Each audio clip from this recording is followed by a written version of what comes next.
Good morning विद्यार्थियों। आज हम पढ़ने जा रहे हैं विहंगम अलंकार। सभी लोग ध्यानपूर्वक अलंकार को देखिए। कृपया हम इसके अच्छे से इसके उदाहरण, इसकी परिभाषा, इसका सामान्य परिचय आज हम पढ़ने जा रहे हैं, तो आप सभी लोग ध्यानपूर्वक इसको देखेंगे। देखिए, विहंगम अलंकार, विहंगम का शाब्दिक अर्थ होता है अभाव या कमी। देखो, स्वाभाविक तो ये होता है कि सामान्य रूप से कोई बिना किसी कारण के कोई कार्य गठित नहीं होता है। अगर बिना किसी कारण के, बिना किसी साधन के कोई कार्य का गठित होना पाया जाता तो वो हमारा ध्यान आकर्षित करता है, और फिर कवि जो वो ऐसा काव्य लिखता है वो सार्थक भी होता है।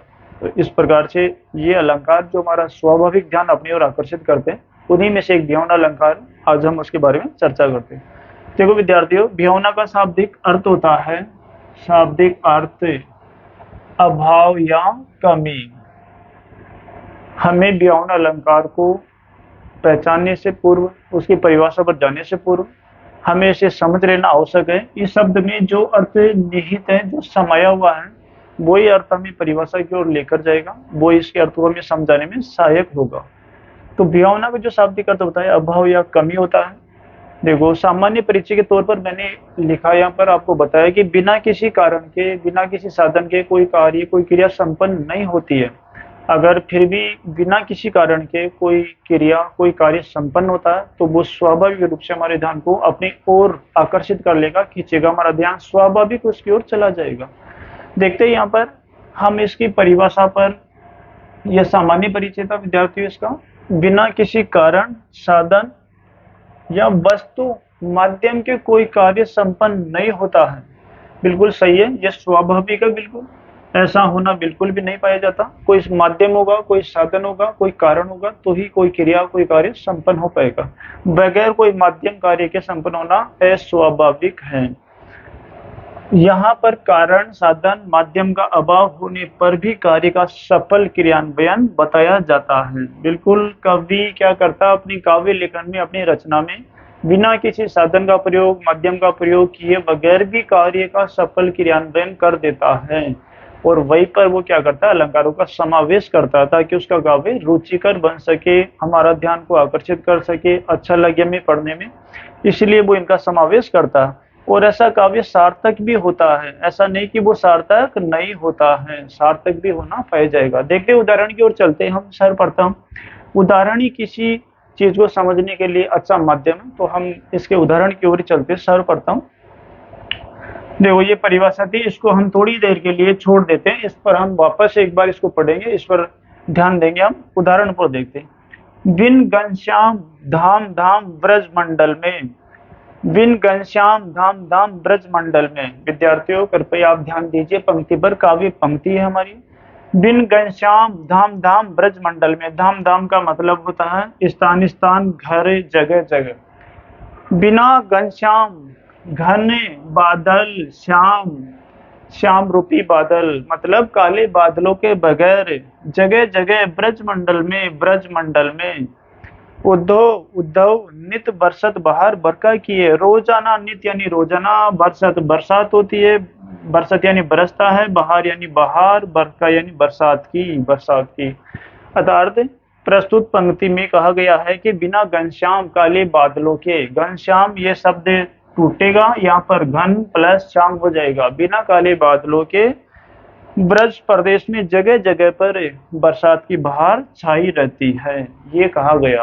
अब इतना हमें भी इतना तो स्वाभाविक ज्ञान है, हमारे ज्ञान बोध है कि बिना घनश्याम काले बादलों के, बिना काले बादलों के कहाँ से बरसात होगी, कहाँ से ये बरखा आएगी, कहाँ से बहार आएगी।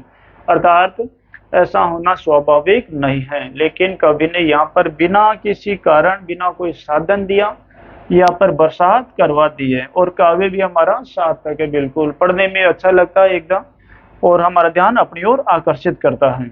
देखो, दूसरा उदाहरण इसी का हमारे को दिया है, ये पहला हमारा हो गया। दूसरा उदाहरण है, पद बिनु चले सुने बिनु काना। ये विद्यार्थियों यहाँ पर अल्प विराम का प्रयोग किया मैंने। पद बिनु चले सुने बिनु काना, बताइए ऐसा होना स्वाभाविक है? ये तो सीधी और सरल और सहज भाषा में है, आप खुद समझ गए होंगे इस बात को, क्या कहना चाहता है। पद बिनु चले सुने बिनु काना, पद बिनु चले भाई, पद बिनु बिना पैरों के कोई कैसे चल सकता है। सुने बिनु काना, सुन सकता है बिना कानों के, क्या कोई बिना कानों के सुन सकता है क्या। अर्थात ऐसा होना स्वाभाविक है ही नहीं। कर बिनु कर्म करे विधि नाना, कर बिनु हाथों के बिनु बिना कर्म कार्य करे करता है विधि नाना अनेक प्रकार के। ऐसा व्यक्ति बिना पैरों के चलता है, बिना कानों के सुनता है, बिना हाथों के अनेक प्रकार के कार्य करता है, तो ऐसा कैसे स्वाभाविक है।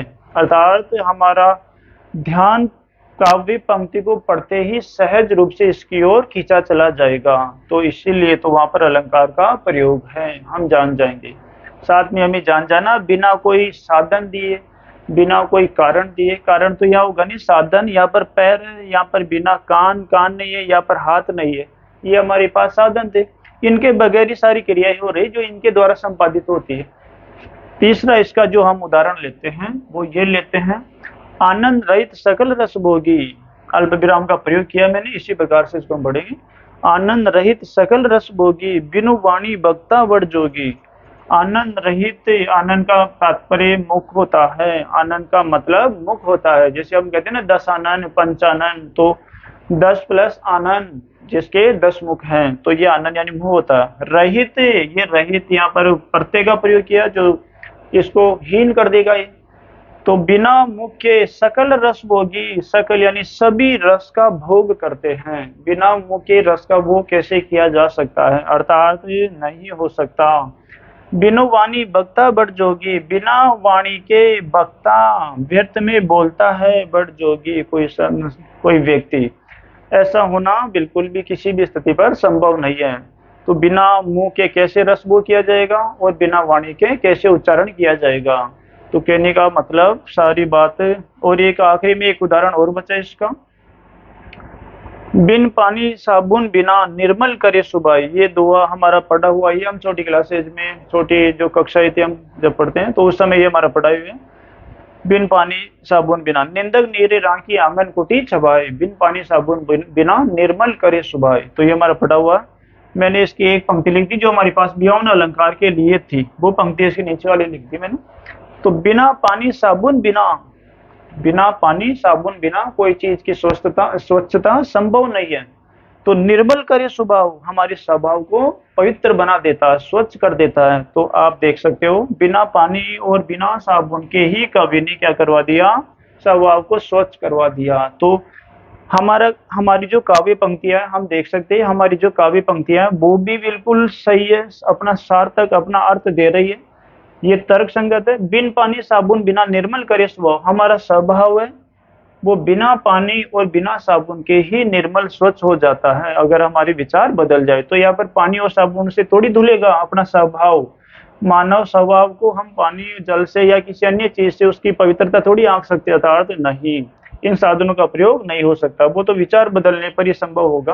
तो इस प्रकार से ये हमारी पंक्तियां सार्थक भी है, और यहाँ पर कवि ने बिना कारण के ही, बिना माध्यम दिए, बिना साधन दिए अपना अर्थ अच्छे से व्यक्त कर दिया है। इस प्रकार से व्याकरण अलंकार का यहाँ पर प्रयोग किया गया है। अब हम आते हैं परिभाषा की ओर। ये परिभाषा आपके सामने प्रश्न दे रखी है, देखो ये परिभाषा ये रही। बिना उदाहरणों को समझे शायद परिभाषा रटने वाला काम हो जाता, इसलिए मैंने आपको परिभाषा पर पहले ध्यान नहीं दिलवाया। अभी हम इस आखिरी तौर पर परिभाषा पर हम ध्यान देते हैं। जब कारण या साधन का अभाव होने पर भी, अभाव, कई बच्चे जो अंग्रेजी माध्यम के होते हैं उनके छोटे छोटे शब्दावली वो नहीं समझ में आ पाती। अभाव का मतलब होता कमी, क्या होता है विद्यार्थियों, कमी, अभाव का मतलब कमी भी होता। तो जब एक कारण या साधन का अभाव या कमी होने पर भी किसी कार्य के होने का भाव प्रकट होता है, बिल्कुल हमने उदाहरण में ये बात पढ़ी है। मैंने परिभाषा सहज और सीधी सरल भाषा में ही लिखी है ताकि आप इसका जल्दी से अर्थ ग्रहण कर लो और आपके चित्त में समा जाए। जब कारण या साधन का अभाव होने पर भी किसी कार्य के होने का भाव प्रकट होता है, बिल्कुल ये का यही होता है। कारण नहीं दिया होता, माध्यम नहीं दिया होता, साधन नहीं दिया होता, फिर भी उस कार्य का होना स्वाभाविक तौर पर व्यवहार में प्रकट हो जाता है। और वो काव्य पंक्तियां भी हमारी सार्थक होती है। इस प्रकार से विद्यार्थियों हमारा जो विभावना अलंकार है वो पूरा होता है। अगले वाले वीडियो में हम आगे के अलंकार की चर्चा करेंगे।